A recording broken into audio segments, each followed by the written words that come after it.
Are aliens real? There is a growing number of people that hold the belief that one day we will find life on other planets. There have been such projects like the Search for Extraterrestrial Intelligence, SETI, that scan the heavens with powerful radio telescopes, listening for signals from intelligent aliens in order to establish this possibility. In fact, there are many people who have claimed to have real-life encounters. We can see this by the countless number of alien abduction stories, and some who even worship what they believe to be aliens. Meanwhile, many Christians have taken side with science and technology and have bought into the idea of extraterrestrial alien life. But the question remains, is this idea really biblical? As believers, we are to constantly examine every matter in light of Scripture before we believe them. 2 Corinthians 10:5 says, "Casting down imaginations, and every high thing that exalteth itself against the knowledge of God, and bringing into captivity every thought to the obedience of Christ." We have all heard of UFOs, unidentified flying objects. Some argue that UFOs and aliens are real, and that they have been visiting our planet, Earth, throughout our history. In fact, some people believe that aliens are even here today, and that they're vastly more advanced than us. There are numbers of things people have seen and assumed them to be aliens or UFOs, such as satellites, planes, and sky lanterns. However, people who argue in support of aliens and UFOs' existence point out some unusual characteristics displayed by what they called UFOs that don't fit with any known terrestrial technology or phenomena that others have claimed to be aliens. Some of those unusual characteristics they pointed out have been extreme speeds, impossible changes of direction that defy the laws of physics.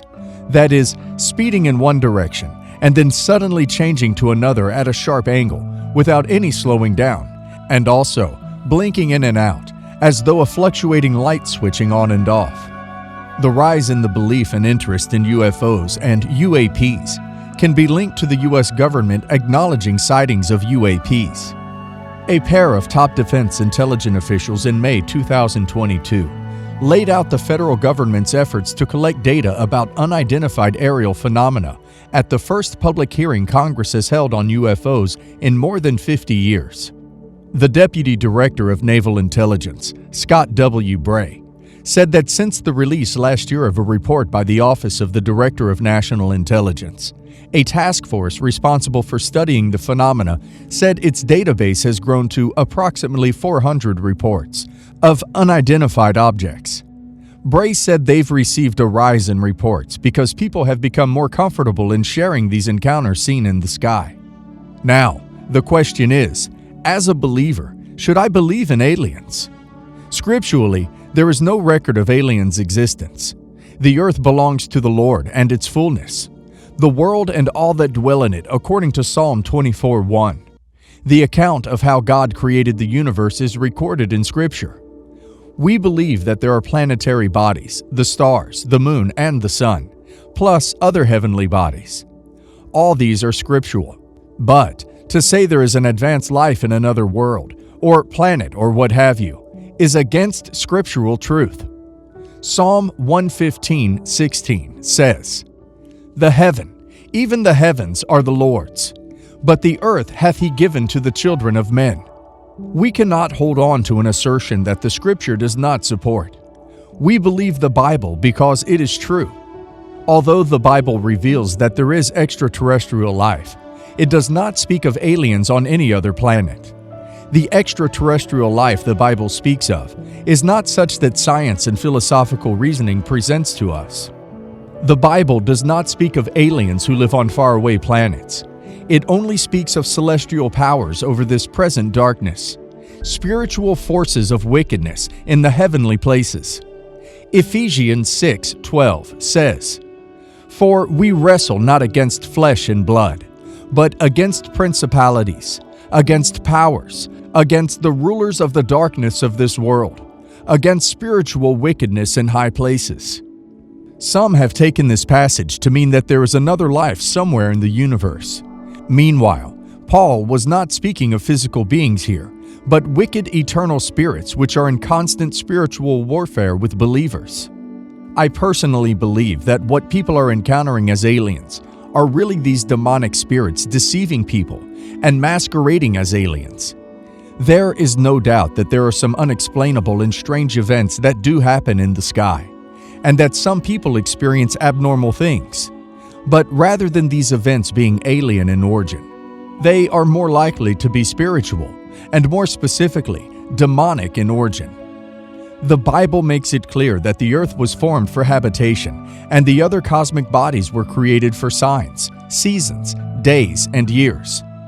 There is no mention in the Bible of Jesus having to go to another planet in order to save another race of beings. He came to Earth because this is the only designated planet where life exists. Due to theories such as Darwin's theory of evolution, many people believe that life exists outside of Earth. In Charles Darwin's book on the origins of species, published in 1859, he describes how organisms evolve over generations through the inheritance of physical or behavioral traits. So many people have been taught to believe that life evolves over a long period of time into complex organisms, and that if it happened here on Earth, it could happen elsewhere in the universe. However, the Bible gives a clear account of how mankind was created. Mankind did not evolve. Mankind did not transform. Mankind was created by God. I have no monkeys in my genealogy, and neither do you. We were never once apes. God intentionally created you in His image. We did not begin as some random organism that then transferred into a being that can think, feel, and love. God created us. Isaiah 45:18 tells us God's intention of making the earth. For thus saith the Lord, that created the heavens, God Himself that formed the earth and made it. He hath established it, and created it not in vain. He formed it to be inhabited.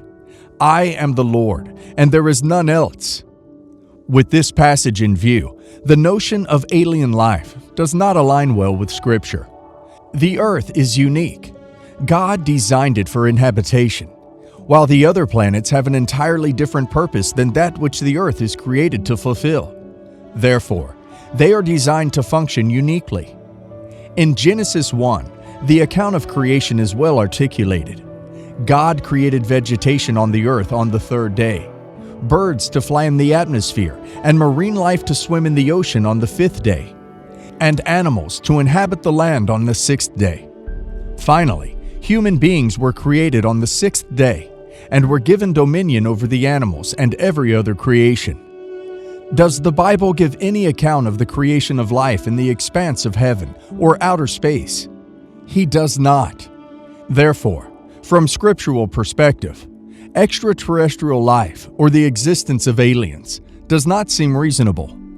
Although the idea of aliens and UFOs is propagated by Hollywood and novels, we must remember the mere fact that because an idea is popular, that alone is not enough to validate its authenticity. From the mid-20th century, when the matter of aliens and UFOs began to draw researchers' attention, till now, no one can provide genuine evidence that they truly exist. All the stories surrounding it remain as mere speculations, or at best, prediction that something of such would one day evolve somewhere outside the Earth. Yes, there are a lot of strange and unusual things that happen, but that does not mean that they have to be aliens.